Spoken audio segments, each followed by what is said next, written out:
Alors les gens, aujourd'hui on va à la forêt du Banco, donc je vais vous emmener avec moi.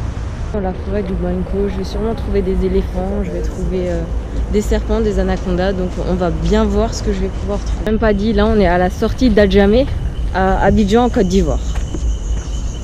Et pour le moment, vous voyez, il y a que de la forêt, c'est trop cool. Les gens, regardez comme c'est magnifique, plein de bambous. Ça a changé en France. En France, les bambous ils sont tout petits. Ici, ils sont énormes. Maintenant, je dois marcher 3 km pour trouver le guide. Juste pour trouver le guide, après ça continue. Mais déjà 3 km. En fait, cette forêt en Côte d'Ivoire, elle est reconnue surtout pour les prostituées, les drogués, les gens qui seront tués ici. Après, il y a eu beaucoup de sacrifices. En fait, là, pour le moment, il n'y a rien du tout. Genre, c'est vide. Je sais même pas si je vais trouver un guide là-bas. Vous voyez les gens sur la carte. On voit en vert les parcs nationaux. En fait, je sais pas si vous voyez en entier. Donc, en haut, le plus grand, c'est le parc de Comoé. C'est un parc national de Comoé. C'est le plus grand. Puis après, il y a le parc de Taille. Je sais pas si vous voyez là en bas. Le parc de Taille. Et il y a aussi les réserves de faune naturelle qui sont ici en orange. Et aussi celui-là, ici de Taille, en fait c'est encore naturel. L'homme n'a pas encore fait de travaux et rien. Après nous on est ici. On est ici à Abidjan. Il n'y a que 3000 hectares. Et voilà. Regardez les grands arbres là-haut. Je trouve qu'ils sont trop magnifiques. Ça fait trop plaisir. Regardez. Magnifique, non? Regardez les gens. Oh là là, je crois que c'est une rivière ici. Je sais pas si vous voyez là en bas le petit lac. C'est une rivière plutôt.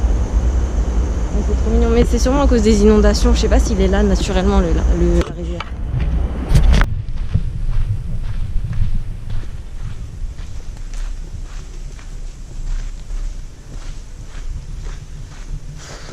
En vrai, j'ai encore peur des fourmis.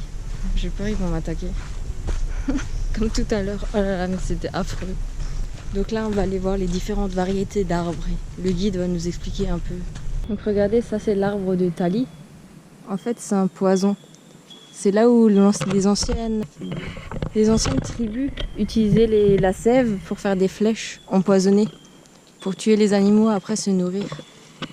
Les gens, je m'approche pas trop parce qu'il y a des trucs qui tombent de l'arbre. Donc en fait, ça c'est l'aguya. Aguya. Et en fait, il y a des fruits qui poussent directement sur le tronc. Je sais pas si vous voyez, je vais vous faire un zoom. Il sert à construire des masques ou des barques et tout ça. Voilà. Donc voilà, ça c'est le dabema. En fait, les singes, quand ils cognent comme ça dessus, j'arrive même pas, ils communiquent entre eux. Et après, ils peuvent aussi se cacher entre les plis pour attaquer. Ça, c'est un arbre d'eucalyptus. C'est un arbre d'eucalyptus qui a poussé de la savane. Parce que, à ce qui paraît, il y a 2 variétés. Et en fait, les gens, ils écrivent dessus parce que l'écorce s'enlève tout le temps. Au fur et à mesure, elle s'enlève. Donc l'écriture part aussi pour changer de couleur. Pour se fondre dans la masse. Ça, c'est un cacaotier. Un cacaotier ? Cacaoyer. Cacaoyer. La cabosse. La cabosse. Les fèves sont à l'intérieur. Ah, et les fèves sont à l'intérieur. Ok, super. Donc voilà, cet arbre, c'est l'ayélé. Avec cet arbre, on fabrique de l'encens. On fabrique aussi... Non, c'est aussi un antidote contre la toux et l'hypertension. Voilà, donc c'est l'ayélé. Voilà, regardez, ça c'est l'arbre, l'ayélé. En fait, il continue, ses racines continuent. Là.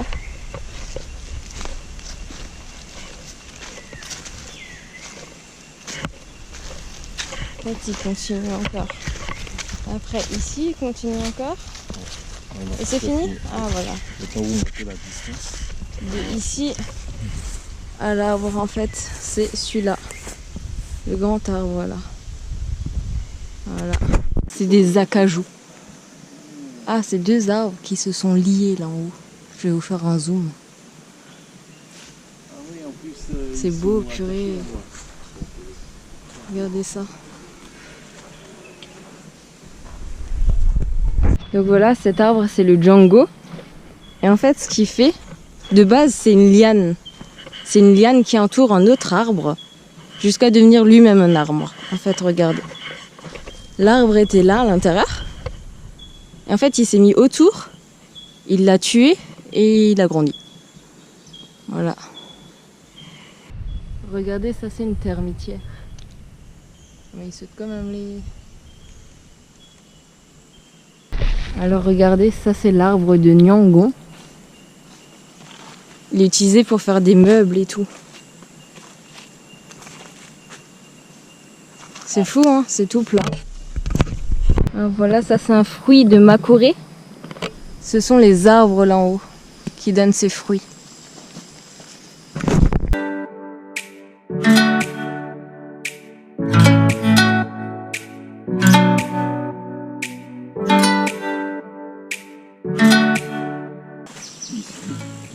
Ici, ça c'est la rivière du Bongo. Le véritable nom de cette rivière-là, c'est le Bongo. Le Bongo qui signifie source d'eau rafraîchissante en langue hébreu. Et le colon n'a pas pu prononcer le Bongo, a dit Banco. Voilà. Et normalement, cette rivière est très pure, très propre. Mais actuellement, il y a les égouts de la commune d'Abourou qui se déversent dans cette rivière. Les gens, alors là, on va rentrer dans le musée des Banco.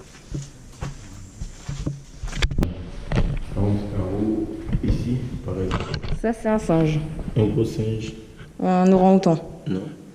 On vient de parler de lui tout à l'heure. Chapeausé. Celui-là, il vit dans l'eau, hors de l'eau. Dans les deux endroits, il se sent à l'aise. Hippopotame. Hippopotame nain. Non. Il existe deux Ah, types c'est pour ça ils sont tout Il petits. y a le nain et il y a le géant. Mais en Côte d'Ivoire, nous avons pratiquement les deux. Et ici, c'est un félin, un très grand chasseur. Il vit Un uniquement- lion. Un lion. Celui-là, il vit, et il fait partie de la famille des bovinés.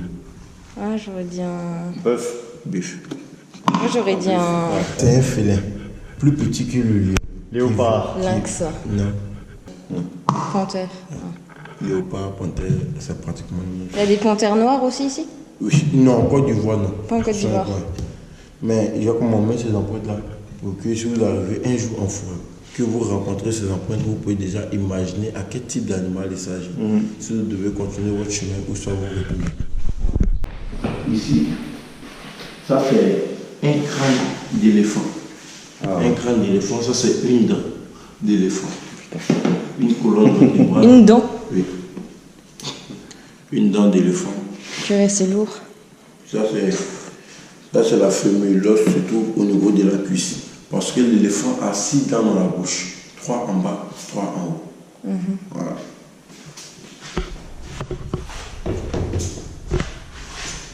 Et ici, ça c'est l'hippopotame nain. Comme je l'avais dit, il existe deux types d'hippopotames. L'hippopotame nain et l'hippopotame géant.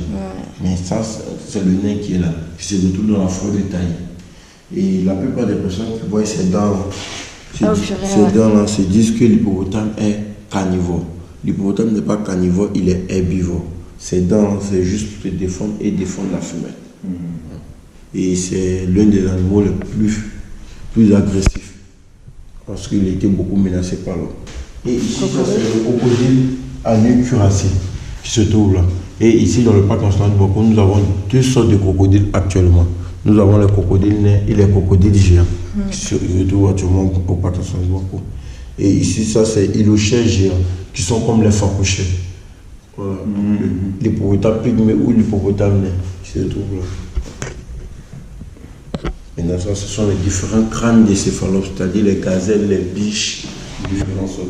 Et maintenant, celui-là qu'on appelle le damantard, ce petit qui est là. Maintenant, ça, ce sont les différents crânes des singes.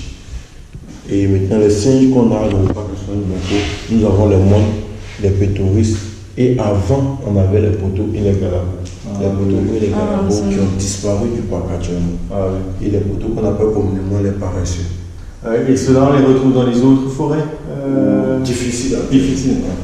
Dans le parc national du Boko, il y a des Komori. Avant, le rencontre. Après, tout ce tour ici, Il y a un point commun. et maintenant, on va voir ça, c'est le chimpanzé. Le crâne du chimpanzé, la main et le pied. Regardez les gens. Ça, ces plantes, c'est des becs de perroquet. Avec les grandes feuilles là. Donc voilà, là je sors de la forêt de Banco.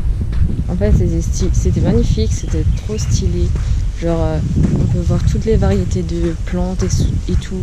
J'ai demandé au guide si... Parce que le guide il habite juste là en fait. Ouais, je lui ai demandé s'il utilise des herbes médicinales pour se guérir. Il m'a dit oui, il m'a expliqué et tout. Il m'a dit les feuilles de bambou c'est pour la fièvre. Franchement c'est trop intéressant. Après, je vais vous monter le vlog et je le mettrai sur YouTube dans peu de temps. Voilà.